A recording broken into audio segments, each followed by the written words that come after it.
చాలా చక్కగా ఉండేది మీ ఆవిడ.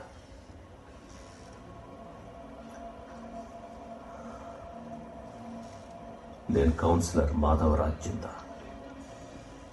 అమిత్ నా తమ్ముడే. ఎందుకో తెలియదు కానీ ఈసారి ఎలక్షన్స్లను నాకు ఓటేయమనిపిస్తుంది. యవ్వనం అన్నది రేసులో గుర్రం లాంటిది. గన్ సౌండ్ వినగానే ఉరుకుతుంది. నరాల్లో రక్తం కన్నా దూకుడు ఎక్కువ ఉంటుంది. వయసులో ఉన్నప్పుడు నేను కూడా ఇట్లానే ఉన్నా, అమిత్ లెక్క. నేను ఒకప్పుడు కన్నీసిన కాలనీలో ముత్తయ్య ఉన్నాడు కదా ఆన్పెన్ల మీద. కానీ ఏం చేయలేకపోయినా. సపోర్ట్ లేదు కదా. మా నాయనేమో మిల్లులో పనిచేసేటోడు పీగరికం. కానీ అమిత్ కొంది సపోర్ట్ నాది.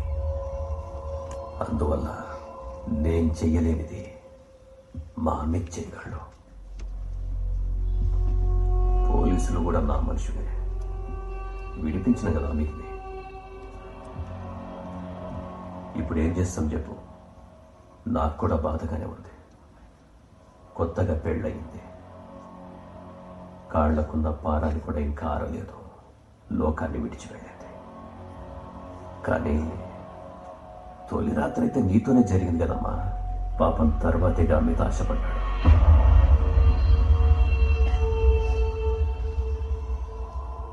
మీడియా చెప్పాలని ట్రై చేయకు. కాలని వాళ్ళతో చెప్పాలని చూడకు. దీని గురించి ఎక్కువ మాట్లాడితే ఊర్లో పేరు చెడిపోతుంది. అమిత్తి వాడిని ఢిల్లీ పంపించాలి. కొన్ని రోజులలో మొత్తం అందరూ మర్చిపోతారు. నువ్వు కూడా మర్చిపో. మెమరీ నుంచి డిలీట్. వస్తా. అన్నట్టమ్మా, నీ పెండ్లం చేసిన పనిలో ఒకటి మాత్రం నాకు అర్థం కాలే. ఆత్మహత్య చేసుకోవాలని నిర్ణయించుకున్నాక మొదటిసారి రేపైనప్పుడు ఎందుకు చేసుకోలే? రెండోసారి రేపైనప్పుడు ఎందుకు చేసుకోలే? నేను పోయేస్తా.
నీ ప్రేమ బలహీనమైనవి కావని నాకు తెలుసు. కొద్ది రోజుల్లో అంతా సర్దుకొని ఉండేది. మళ్ళీ మనం మామూలుగానే ఉండగలిగేవాళ్ళం. కానీ ఇప్పుడు జరిగి अगर वो बार बार होता तो तुम टूट जाते और मैं ये सह नहीं पाती. ఈ రోజు నువ్వు స్టూడియోకి వెళ్ళిన తర్వాత నేను కిచెన్లో పరోటాలు చేస్తూ ఉన్నాను.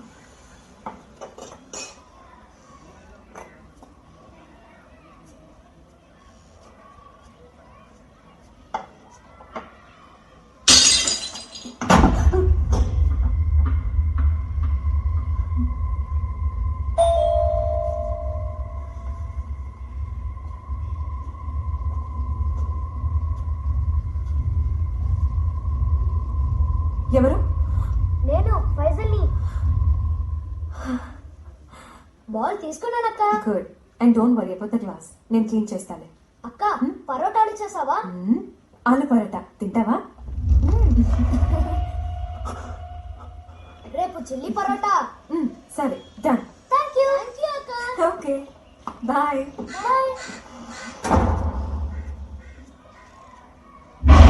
పరోటా తినడానికి నేను కూడా సిద్ధమయ్యా. ఆ రోజు నువ్వు నా గొంతు వెళ్ళలేదు కదా, పర్వాలేదు. ఈ రోజు విని అలవాటు చేసుకో. ఎందుకంటే ఇక ముందు తరచూ నీ దగ్గరకు వస్తూ ఉంటాను కదా, గుర్తొచ్చినప్పుడల్లా వచ్చి వెళుతూ ఉంటాను. సరే, ఈ రోజు కొత్త ట్రై చేద్దాం. నువ్వెంత బాధపడుతున్నావో నాకు తెలుసు. And I love you so much. నువ్వు మళ్ళీ మళ్ళీ ఇలా బాధపడకుండా ఉండాలంటే నేను ఈ లోకం వదిలి వెళ్ళక తప్పదు.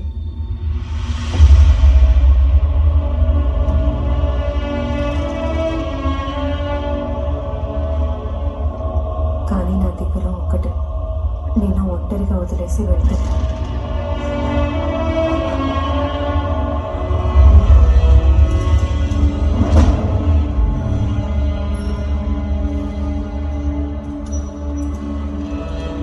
నా ఆఖరి కోరిక ఒకటి ఉంది.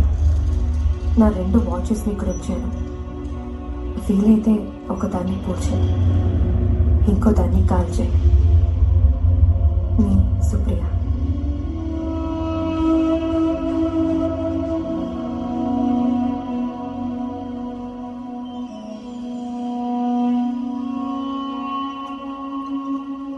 రోహన్,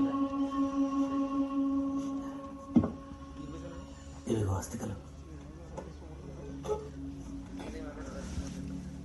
TamilMV.mx.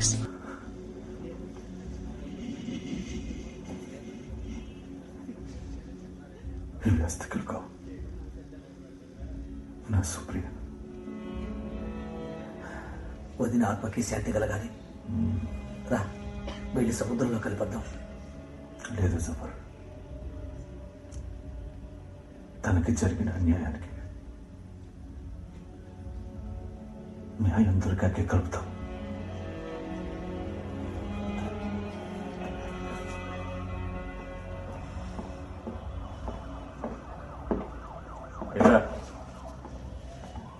ఏమయ్యా, పెళ్ళం పోయిందని సంతాప సభ జరపడానికి పోలీస్ స్టేషన్కి వచ్చావా? నేను సుభాష్ గారిని కలవాలి. సార్ బందోబస్తుకి వెళ్ళారు. అయితే సెల్ నెంబర్ ఉంటుందిగా, అది ఇవ్వండి, మాట్లాడతాను. ఇంతకీ ఏమనుకున్నావు నువ్వు? ఖాళీగా కూర్చున్నావు అనుకున్నావా? ఆయన కంట్రోల్లో ఎంత పెద్ద ఏరియా ఉందో తెలుసా? ఎన్ని కేసులు ఉన్నాయో తెలుసా? అసలు ఇది కేసే కాదు, నువ్వు ఫ్రాడ్వి. చూడు, అనవసరంగా పోలీస్ స్టేషన్కి రాకు, అర్థమైందా? ఇక రాను, కానీ సుభాష్ గారిని కలవకుండా ఈ రోజు వెళ్ళను. ఏంటి ధర్నా చేస్తావా? చెప్తుంటే అర్థం కాదా నీకు? బందోబస్తుకి వెళ్ళారు సార్. ఊరికే సుభాష్ గారు సుభాష్ గారు మీతో మాట్లాడాలనుకుంటున్నాను. ఏయ్, సుభాష్ గారు. చాలే రావే, మర్యాద ఇక్కడి నుంచి వెళ్తావా లేదా? అనవసరంగా రెచ్చగొట్టుకో. వెళ్ళు. రాఘవయ్య. సార్ సార్ చెప్పు. మొత్తం అంతా చాలా తొందరగా జరిగిపోయింది సార్. నా సుప్రియను వదిలి వెళ్ళడం, ఈ కేసుని మీరు క్లోజ్ చేయడం, వాళ్ళు బయటికి రావడం. మిస్టర్ పట్నాయక్ వాళ్ళని వదిలేయాల్సి వచ్చింది, ఎందుకంటే వాళ్ళకి వ్యతిరేకంగా ఏ ఎవిడెన్స్ లేదు. పైగా మీ ఆవిడ కూడా సూసైడ్ చేసుకుంది. కంటికి కనిపించదు కానీ తప్పకుండా ఉంటుంది సార్. సూసైడ్ చేసుకున్న వాళ్ళ వెనక ఓ హంతకుడు ఉంటాడు సార్. నా సుప్రియ బలహీనమైంది కాదు సార్. తనొకటి బాగా అర్థం చేసుకుంది, మా లోకంలో ఉన్న చీకటి కన్నా మీ లా అండ్ ఆర్డర్లో ఉన్న చీకటి ఎక్కువ అని.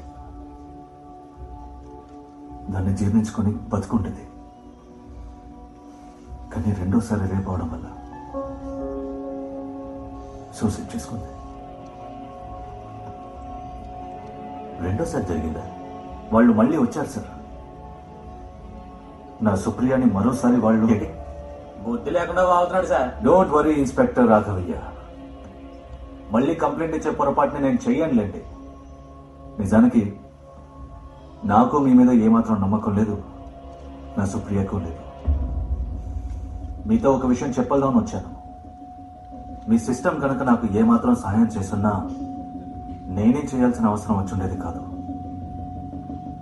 ఇప్పుడు చేయక తప్పదు, నా సుప్రియ కోసం. చేయక తప్పదు అంటే ఏం చేస్తావు? పగదించుకుంటావు? సమాధానం సార్, సమాధానం చెప్తాను. ఇక మీకు ఎఫ్ఐఆర్ రాయాల్సిన అవసరం ఉండదు, ఎటువంటి మెడికల్ చెకప్ అక్కర్లేదు. బహుశా అవసరం అంటూ వస్తే ఒకవేళ పోస్ట్ మార్టం చేయాల్సి ఉంటుంది. నువ్వు తప్పించుకుంటావా? ఎస్ సార్, వాళ్ళు తప్పించుకున్నారుగా. Perfect crime. అసలు నీ ఉద్దేశం ఏంటి? మీ కళ్ళు మూసుకుంటావు అనుకున్నావా? లేదు సార్, మీ కళ్ళు రెండు తెరిచే ఉంటాయి, బట్ మీరేమీ చూడలేరు. మీకు చెవులున్నా కూడా వినాల్సింది వినపడదు. మీ నోరు కూడా తెరిచి ఉంటుంది, కానీ మీరు ఏమీ మాట్లాడలేరు. అన్నిటికన్నా ముఖ్యమైన విషయం, మీకు అంతా అర్థమవుతుంది, కానీ ఎవరికి అర్థమయ్యేటట్టు చెప్పలేరు. మీలో ఎవరు కోటీశ్వరుడు ఆట ఆడుతున్నావా? 4 ఆప్షన్లు ఇస్తున్నావు, ఏబిసిడి అని. ఈ ఆటని వాళ్ళు స్టార్ట్ చేశారు, మీరు వేడుక చూశారు, కానీ నేను ముగిస్తాను.